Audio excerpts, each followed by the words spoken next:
উপন্যাস তুই আমার ৭ মিনিট, পর্ব ৩২। ভোরে স্নিগ্ধ আলোয় বিদায় জানাচ্ছে রাতের মিটগুটে অন্ধকারকে। পাখিরা কিচিরমিচির ডাকে, ঘর ছাড়ছে খাবারের সন্ধানে। দিগন্তে ঝুলে থাকা সূর্যটা ধীরে ধীরে নিজে শিরো উঁচু করছে। জানালার ফাঁক গলে আসা মৃদু আলোয় চোখ পিটপিট করে তাকায়। স্বামীর বক্ষে লেপ্টে থাকা তরুণী নয়নের পর্দা সরাতেই ধরা দেয় তার মতো চেহারাটায়, যার গভীর নির্ঘাত চোখ দুটো তাক করা তারই প্রলোভে। অপলক তাকিয়ে থেকে কে তো দেখে উনি, সেটাই বুঝে পায় না সে। কিছুক্ষণ দৃষ্টি আদল বদলের পর মাধবী উঠতে চায়, কিন্তু তাকে আষ্টেপৃষ্ঠে জড়িয়ে ধরে আছে ভীষণ পরিচিত দুটো হাত। কোনোভাবেই উঠতে না পেরে মুখ খুলতে হয় তার। ছাড়ুন। লোকটার কোনো হোলদোল না দেখে সে আবারও বলে, ছাড়বেন। এবার লোকটার সরু ঠোঁট মেলে না। আরে সকাল হয়ে গেছে তো। আরিয়ান কিছু না বলি মুখ দাবিয়ে দেয় মাধবীর মসৃণ গলার ভাঁজে। মাধবী বিরক্তি নিয়ে চেঁচিয়ে ওঠে, অসভ্য লোক কোথাকার! এমন করলে আমাকে আর জীবনেও কাছে পাবেন না। সে পরেরটা পরে দেখা যাবে। ছাড়বেন আপনি। বললাম তো না। মাধবী কোনো দিয়ে গুঁতো দেয় আরিয়ানের বুকে। সেখানেই চাপ দিয়ে গায়ের জোরে উঠে বসে। আরিয়ান ব্যথায় মৃদু শব্দে আও বলে, আবারও ধরতে যাবে। তার আগেই মাধবী বিছানা ছাড়ে। সে উঠতে যেতেই আরিয়ান ধপ করে উঠে পড়ে। গা থেকে কম্বল সরিয়ে লুঙ্গিতে গিট্টু দিতে দিতে বলে, এই পরীর বাচ্চা, শোন না। আয়না পেছনের পুকুর পাড় থেকে দুটো ডুব দিয়ে আসি। গোসলই তো করবি। কলপাড়ে না গিয়ে পুকুরে যাই আয়। মাধবী কিছুক্ষণ ভেবে বলে, ঠান্ডা পানি হয়েছে আর সাধুগিরি মারাইও না। রাত বিরাতে গোসল মারাইতে পারো, আর এখন সমস্যা হয়ে যাচ্ছে।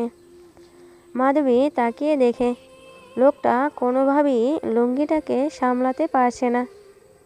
কি মনে করে কাল রাতে লুঙ্গি আর স্যান্ডেল গেঞ্জি পরেছিল, এখনও সেগুলোই গায়ে।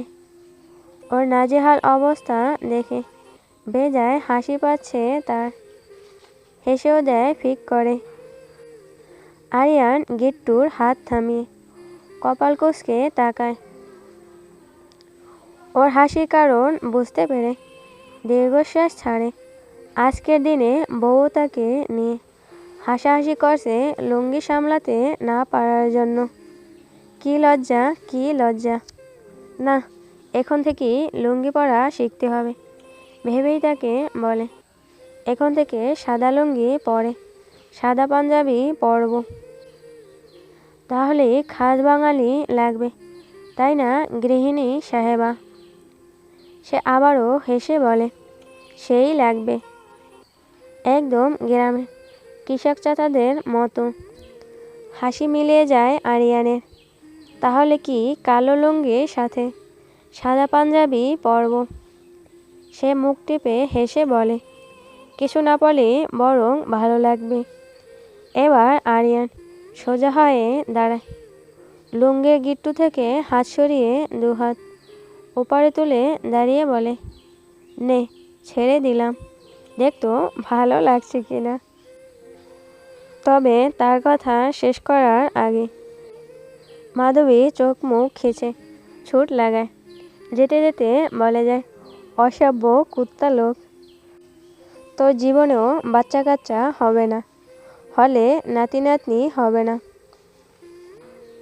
সেটা হলেও পুতি-পুতনি হবে না, অভদ্র কোথাকার। আরিয়ান হো হো করে ঘর কাঁপিয়ে হাসে। লুঙ্গির গিট্টু ধরে এগিয়ে গিয়ে একটা সুতলি নেয়, সেটা দিয়ে কোমরে পেঁচিয়ে কোনো রকম বাঁধে। ছুটে না গেলেই হলো। তারপর সেভাবেই মাধবীর পিছু নেয়। পেছন দিকে লুঙ্গি মেঝেতে গড়াগড়ি খাচ্ছে।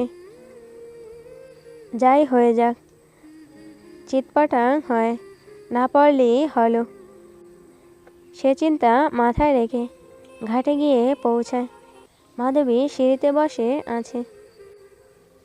সেও পাশে গিয়ে বসে। পুকুরে স্বচ্ছ পানি ঝলঝল করছে ভোরের আলোয়। আরিয়ান তাড়া দিয়ে বলে, আয় বউ, আল্লাহর নাম নিয়ে গোসলটা করে ফেলি। খেতে হাঁটতে যাব নে। যাবেন সত্যি?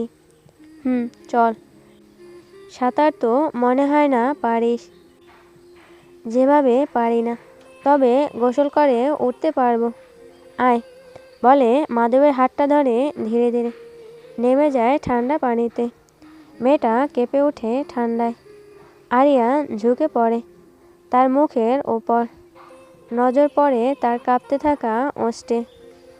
নিবিড় দৃষ্টিতে কিছুক্ষণ তাকিয়ে থেকে আকস্মিক তাকে জাপটে ধরে ডুব দেয় গভীর পানিতে। প্রায় 1 মিনিটের মাথায় উঠে আসে। মেয়েটা কাশতে কাশতে হাঁপিয়ে ওঠে। বদন জুড়ে বিন্দু বিন্দু জলকণা যা গড়িয়ে পড়ছে ঘন চোখের পাতা থেকে। গাল নাক বেয়ে তিরতির করে কাঁপতে থাকা পাতলা ওষ্ঠে। স্নিগ্ধ আলোয় দৃশ্যটা কি মধুময় লাগছে দেখতে। দুজনেই মোহিত দৃষ্টিতে একে অপরের চোখে তাকিয়ে থাকে, অথচ আশপাশে কুয়াশায় ঘেরা। একা দূরে কিছু দেখা যাচ্ছে না।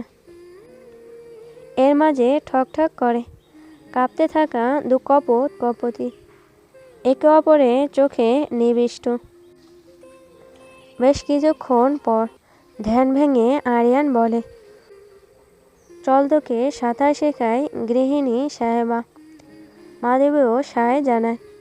আরিয়ান মাধবীর পেটে 1 হাত দিয়ে পানির ওপার ভাসিয়ে তোলে তাকে। ভাসমান হলে আর 1 হাতও পেটে দিয়ে বলে, 2 হাত পা সবেগে নাড়িয়ে সামনে আগানোর চেষ্টা করতে হবে। সেও চেষ্টা করে। একটা সময় আরিয়ান পেট থেকে হাত সরিয়ে ফেলে। মাধবী নিজে নিজে চেষ্টা করে অনেকটা যায়।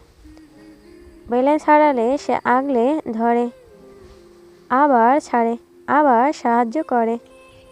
একটা সময় মাধবী আগের তুলনায় অনেকটা শিখে যায়।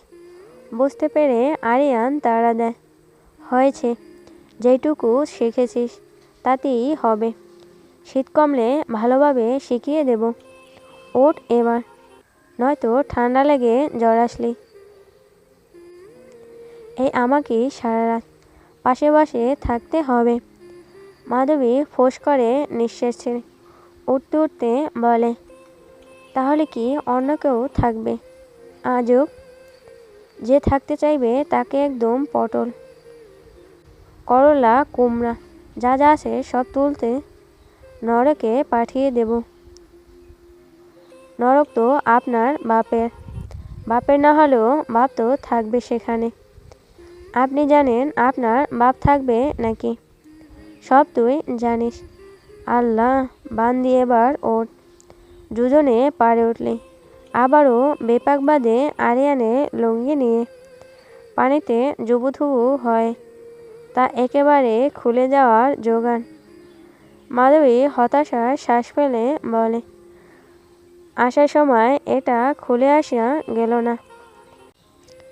আরিয়ান কথা না বলে সুতলে দিয়ে আবারও কোমরে গিট্টু দেয় এটাকে। কোনোভাবে সিঁড়িগুলো বেয়ে ঘরে পৌঁছাতে পারলেই হলো। মাধবীকে সামনে সামনে হাঁটতে বলে। সে লুঙ্গির কোনো ধরে কোমরে গিট্টু দেয়। না, এবার ঠিক লাগছে। সে আরামায়েশে ঘরে যায়। এর মাঝে যদি মাধবী একবার ভুল করেও পেছনে ফিরতে, নির্ঘাত আরও কয়েকবার অসভ্য অভদ্র বেলাহাজ বলে ডাকত।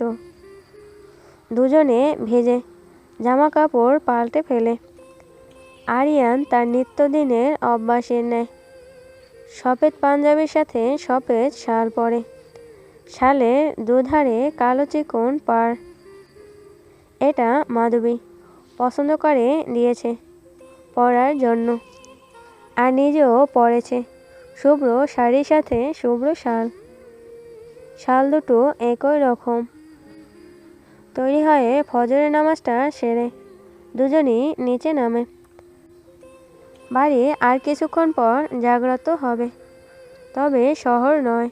সকাল 7টা ছাড়া রাস্তা একেবারেই ফাঁকা থাকবে। এখন মাত্র 5টা বাজে। সময় আছে বলে মাধবীকে বোরকা ছাড়া সাথে নিয়ে বেরিয়েছে।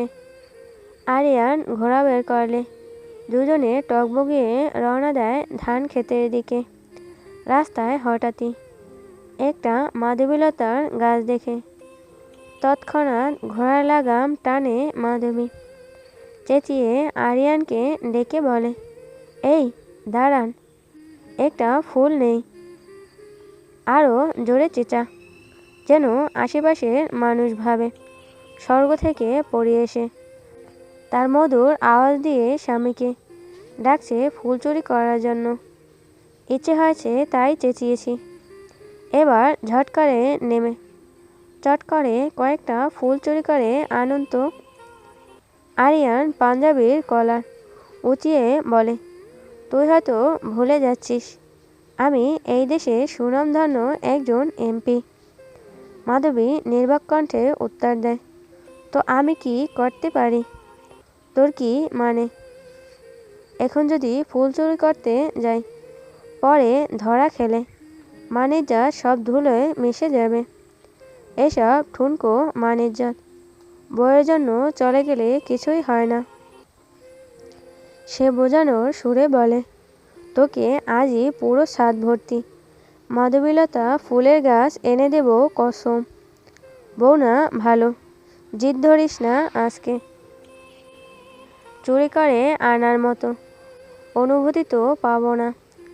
মেয়েটার নানা রকম যুক্তিতে বাধ্য হয়ে আরিয়ান বাগানে প্রবেশ করে। একটা মাত্র মাধবীলতার গাছ বাগানটায়, আর বাকি সব অন্যান্য জাতের। টিনের বেড়া ঢেঙিয়ে কোনো মতে ঢুকতে তো পারল, কিন্তু সামনে এক সাপ ভর্তি।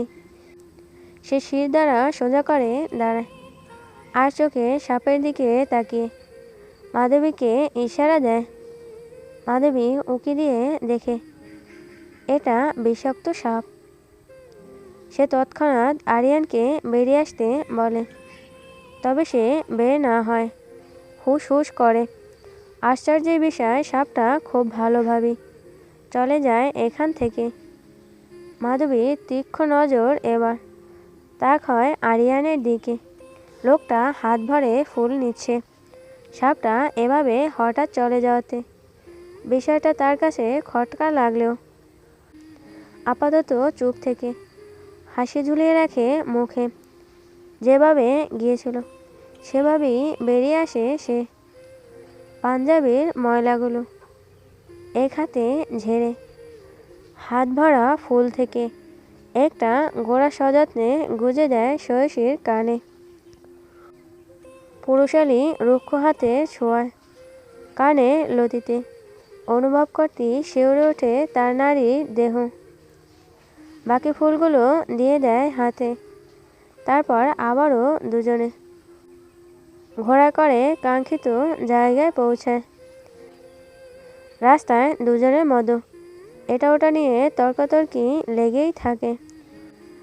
ঘোড়া থেকে নেমে রাস্তার পাশের ক্ষেতে ধারে বসে।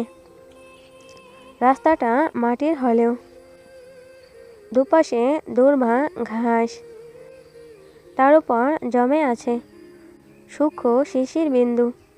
কিছুক্ষণ দুজনের মাঝে নীরবতার পর আরিয়ান অধরে একটা ইটের কণা ছুঁড়ে বলে, তুই সাংসারিক হবি কবে থেকে? মাধবী নির্বিঘ্নে উত্তর দেয়, যেদিন আমার পরিবারে খুনিদের নিজ হাতে মনের মতো শাস্তি দিতে পারব। সত্যি বলছি, একদিকে ওদের রক্ত দিয়ে গোসল করব, অন্যদিকে আমার সংসার আমি নিজ হাতে আঁকড়ে ধরব। যদি খুনিদের খোঁজ না পাস, তখন পাবো।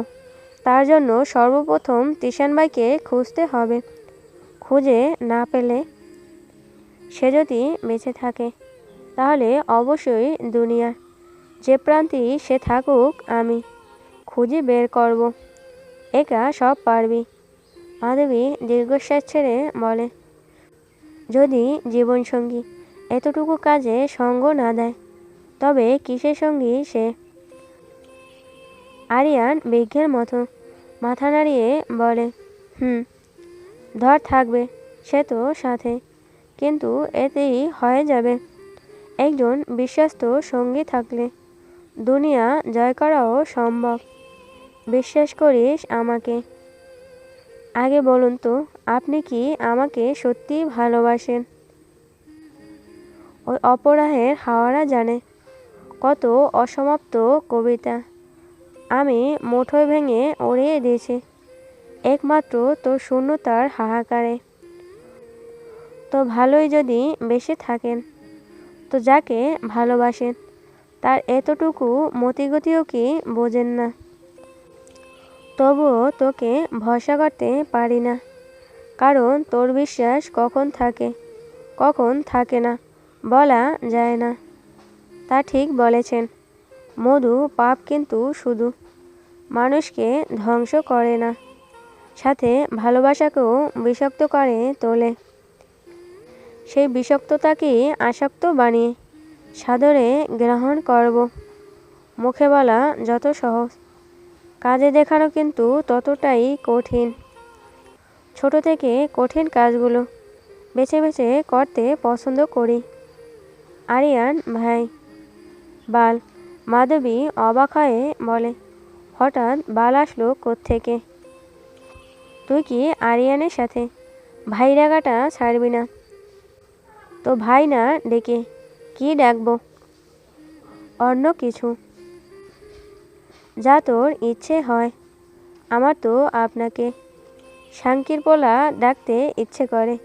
হ্যাঁ, যা শুনছেন তাই। এটার মানে কী রে?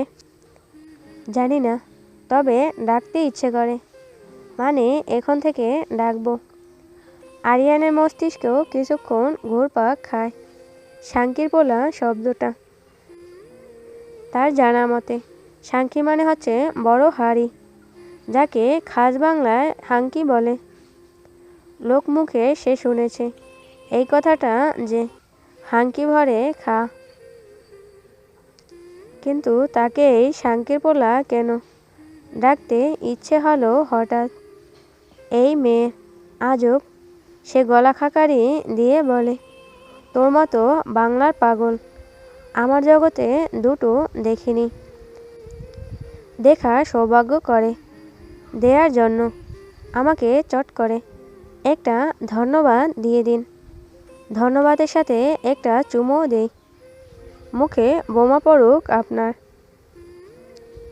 তোকে একতরফা যারা পছন্দ করে তাদের বুকে পড়ুক ছাগলি, তাতে আমার কি? বুকে পড়ুক ছাই, টুনটুনিতে পড়ুক আমার, যায় আসে না। তুই টুনটুনিও চিনিস? বাজে বকবেন না তো। যা বাবা। টুনটুনির কথা বলল নিজেই, এখন তাকেই বলছে বাজে না বকতে। এই মেয়েজাত এমনই হয়। মাধবী কিছু একটা ভেবে বলে, আপনি জীবনে কয়টা খুন করেছেন? ওইসব খুনটুন আমি করি না, ওসব গরিব বানা ব্যাপার। তো আপনি কি করেন শুনি? আমার বড়লোকের সেটাটা আমি বুঝে পাই না মধু। তুই ঘরবন্দি থাকার পরেও এসব ভাষা শিখলি কোত্থেকে? ঘরেই যদি আপনার মতো একটা গন্ডার থাকে তো আর বাহিরের থেকে কেন শিখতে হবে? কথা না পেঁচিয়ে সোজা উত্তর দিন। বললাম তো আমি খুন করি না। আচ্ছা, আমি যখন স্বীকার করি তো আপনার স্বীকার করতে সমস্যাটা কোথায়? এতটুকু জেনে রাখ, তোর থেকেও নিকৃষ্ট পাপী আমি। তুই যদি হোস নরখাদক তো আমি হলাম নরপিশাচ। সময় হলে এমনিতেই আমি তোকে সব জানিয়ে দেব। এখন জানিয়ে এই সুখের সময়টা নষ্ট করতে চাই না।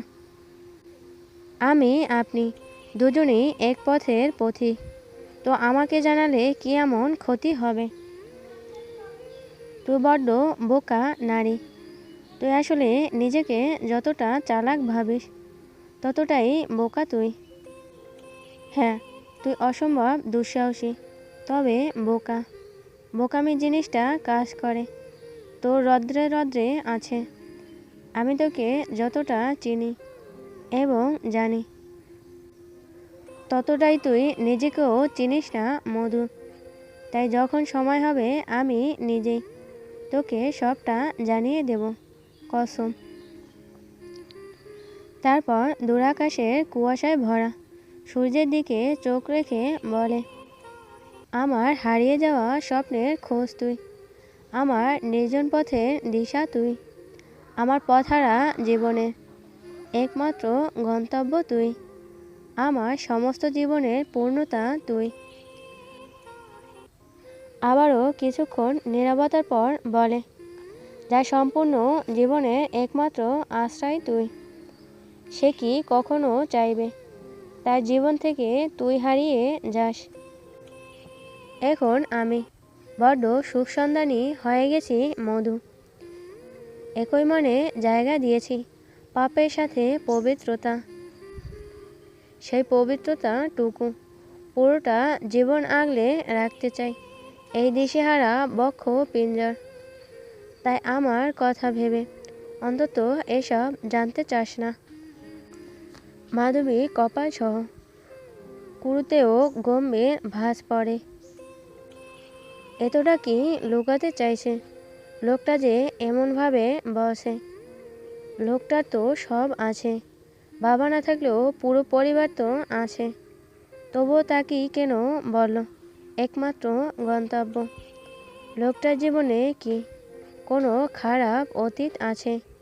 কিভাবে থাকবে? তিনি তো এত বছর বিদেশ করেছে। সেখানে কি কিছু হয়েছিল? না হলে এমন কেন লোকটা? কেমন ছন্নছাড়া স্বভাবের।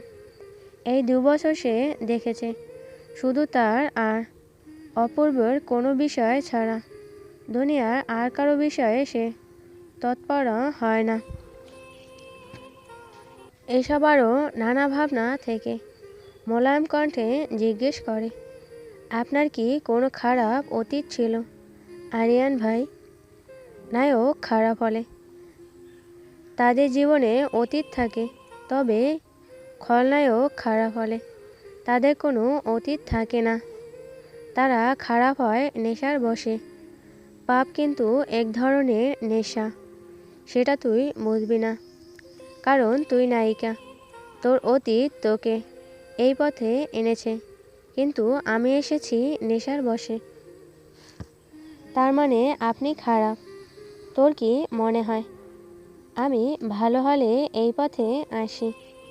তবে আপনি যাই করেন না কেন আপনার আকাশ সমান পাপ আমি চোখ বুজে ক্ষমা করে দিব, যদি তা কোনো নারী ঘটিত না হয়।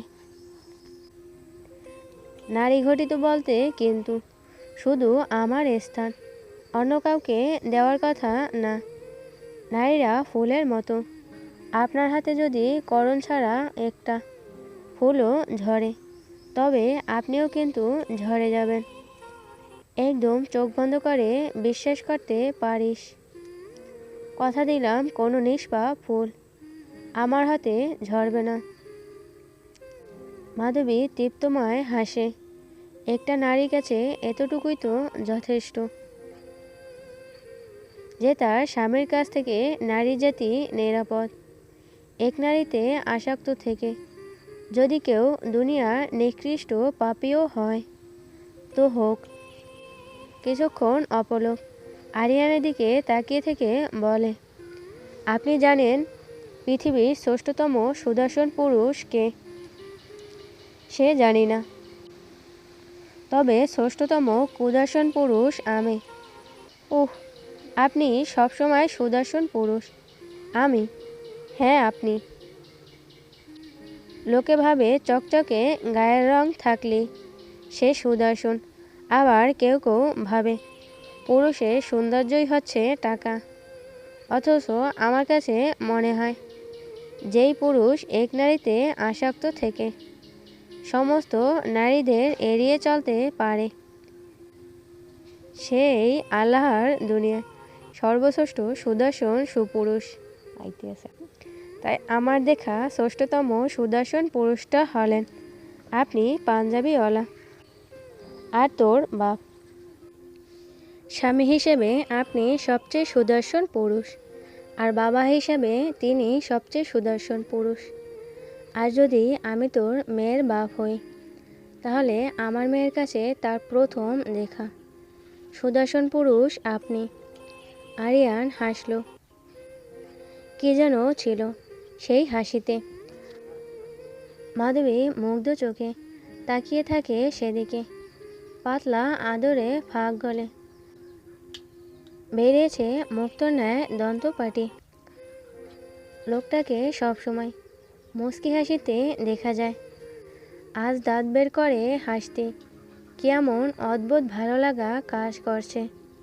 নয়তো একটা মানুষের সাধারণ হাসি কি করে এতটা সুন্দর হতে পারে?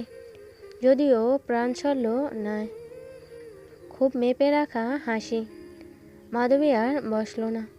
শিশির কণায় ভেজে যাচ্ছে পরনের শাড়ি। শাড়ি ঠিক করতে করতে বলে, উঠুন তো কিছুক্ষণ হাঁটি, বসে থাকতে ভালো লাগছে না। আরিয়ানও হাত ঝেড়ে উঠে দাঁড়ায়। কোমল হাতটা আঁকড়ে ধরে তার, রুক্ষ খসখসে হাত ধারা। এই ঘাসের উপরে জুতো জোড়া খুলে হাতে হাত রেখে সামনের দিকে হাঁটে। আকস্মিক এক বয়সবৃদ্ধ লোক তাদের সামনে পড়ে। দুজনের শশব অবস্থা দাঁড়িয়ে পড়ে। বৃদ্ধটিকে দেখে মাধবী শাল দিয়ে মুখটা ঢেকে ফেলে। বৃদ্ধ লোকটি লাঠিটা আরেকটু শক্ত করে ধরে মাধবীকে বলে, মা তুমি কালিয়াঘাটের মন্দিরটা চেনো? মাধবী বুড়ো কুচকাতেই আরিয়ান লোকটার মুখে সামনে তুড়ি বাজিয়ে বলে, এই যে বুড়ো, ও কোত্থেকে চিনবে এখানকার জায়গা টায়গা? আমাকে বলো, আমি বলে দিচ্ছি। কালিয়াঘাট নামক কোনো স্থান এখানে নেই। বৃদ্ধ ঠকঠক করতে করতে বলে, আছে আছে, লুকোনো একটা মন্দির আছে, তুমি চিনবে না, মধুমা চিনবে। মাধবী অবাক হয়ে জিজ্ঞেস করে, আপনি আমার নাম কি করে জানলেন? তবে আরিয়ানের মাথায় সেটা কাজ করে না। বলে, এই বুড়ো আমার বউকে মধু ডাকার অধিকার কেবল আমার আছে। দূরে হাঁটু তো এবার। সকাল সকাল এসে জামাই বউয়ের মাঝে সতীন হতে এসেছে। বৃদ্ধ লোকটা একবার ঘাড় কাত করে, গম্ভীর চোখে অবলোকন করে মাধবীকে, তারপর লাঠি ঠকঠক করতে করতে চলে যায়। লোকটার চলে যাওয়ার দিকে তাকিয়ে থেকে মাধবী বলে, লোকটা কেমন যেন অদ্ভুত, তাই না? আরিয়ান পাঞ্জাবির পকেট থেকে দিয়াশলাই বের করে, ঠোঁটে চেপে রাখা সিগারেটের পুড়িয়ে একদলা ধোঁয়া কুণ্ডলি কুয়াশায় ছেড়ে শান্ত স্বরে বলে, ওটা জিন। কথাটা শোনা মাত্র মাধবী আঁতকে ওঠে। বলে, কি? তার মানে সামনে তাকিয়ে দেখে রাস্তা ফাঁকা, লোকটা নেই। আবারও ধোয়ার কুণ্ডলি বাতাসে ছড়িয়ে। ফিচেল হেসে বলে, ঠিক শুনেছিস বেটা, জিন ছিল। কিন্তু এই সাত সকালে আসতেই পারে। হঠাৎ আমাদের সাথে দেখা করতে এলো কেন? কিছু কি হয়েছে? হয়েছে তো অনেক কিছুই। জিনদের বোন পরীকে সাথে নিয়ে ঘুরলে তো ওরা ওদের বোনের খোঁজখবর নিতে আসবে বলে একটু বাঁকা হাসে। কথাটা যে একদম যাদের জায়গা মতো লাগার তাদের জায়গা মতোই লাগবে, সেটা খুব ভালোভাবেই জানে সে। একদম বোন ভেবেই আবারও হাসি পায় তার। মাধবী বুড়ুকুসকে সন্দিহান কণ্ঠে বলে, আর আপনি ওনার সাথে তর্ক করলেন? শাঙ্কির পোলা, আপনার জনমে আর এ জনমে শেষ হবে না। তর্ক কোথায় করলাম? এটা তো সাধারণ কথা ছিল। ওদের সাথে ইতিমধ্যে এক দফা ঝগড়া করাও শেষ। মিথ্যা কথা, অবশ্য সত্যিও হতে পারে। আপনার মতো জাউরের কাছে আর এমন কি। আচ্ছা, এসব বাদ। মাঝে মাঝে হিংসে করানো দরকার। বস, তোকে একটা ছোট জিনিস দেই। ও, না বলে গিয়েছিলাম, বসবো তো আমি। আর তুই উড়ুর ওপার তোর চিকুন চামেলি ঠ্যাং রাখবি বলে সে। বসে হাঁটু মুড়ে বসে পড়ে মাধবীর সামনে। নিজেই পা টেনে নিয়ে পকেট থেকে একজোড়া স্বর্ণের উপর বের করে। পা উঁচু করাতে মাধবী পড়ে যেতে নিলে আরিয়ানের কাঁধ খামচে ধরে। আরিয়ান মুচকি এসে নূপুর জোড়া পরিয়ে দিয়ে বাঁ হাত টেনে নেয়। অনামিকাতে পরিয়ে দেয় একটা হীরের আংটি। তারপর উঠে দাঁড়িয়ে দুহাতে দুটো মোটা বেঙ্গলি পরিয়ে দেয়। মাধবী আশ্চর্য হয়ে জিজ্ঞেস করে, হঠাৎ এসব কেন? পাশরাতে কোনো ধৈর্যশীল চেমড়া যে মূল্যবান সময় নষ্ট করে বউকে উপহার দেয় কে জানে। আমি অতি অধৈর্য লোক, তাই কালকে উপহার আজ দিচ্ছি। দেখি কানের দুল দুটো খোলতো। এসব তো বিয়েতে দিয়েছিলেন, আর রাস্তাঘাটে দেওয়ার কি দরকার? বিয়েতে যেগুলো দিয়েছি ওগুলো তো তোর বজ্জার শাশুড়ি পরতে দিল না, তাই হালকার মধ্যে এগুলো এনেছি সবসময় পরার জন্য, আর বাড়িতে কিছু নাগিনদের জন্য। যেতেই তো মন চায় না বলে নিজের হাতে কানে দুল খোলে। ছোট ঝুমকাওয়ালা দুল পরিয়ে দেয়। নাক ফুল খুলে ছোট হীরের নাক ফুল পরিয়ে দেয়। গলাতেও সিম্পল চেন পরিয়ে দেয়। তারপর কিছুক্ষণ অপলক তাকিয়ে থাকে। এই তো এখন মনে হচ্ছে বউ। মুচকি হেসে বলে, চল গৃহিণী সাহেবা, সকাল হয়ে যাচ্ছে। মানুষজন বেরিয়ে পড়বে রাস্তায়। মাধবীর ঠোঁটেও খেলে যায় মুচকি হাসি। এ তামাটো রঙে লোকটাই কি সূক্ষ্ম পরিকল্পনায় তাকে নিজের মায়ায় বাঁধিয়ে ফেলতে চাইছে। আর সেও বোকার মতো মায়াবর্ণ চেহারা মায়ার ফাঁদে পড়ে যাচ্ছে। খামোখা তো লোকটা তাকে বোকা বলে না, তবে কেন যেন সত্যি তার এই মায়ায় পড়তে ভীষণ ভালো লাগছে। এমন কেন মনে হচ্ছে হঠাৎ? এমন হতে থাকলে তো সে লক্ষ্যভ্রষ্ট হবে। আরিয়ানের পক্ষে সম্ভব হলেও তার পক্ষে সম্ভব না একই মনে পাপের সাথে মায়া পুষে রাখা। তবে কাকে ত্যাগ করবে, পাপ না মায়া?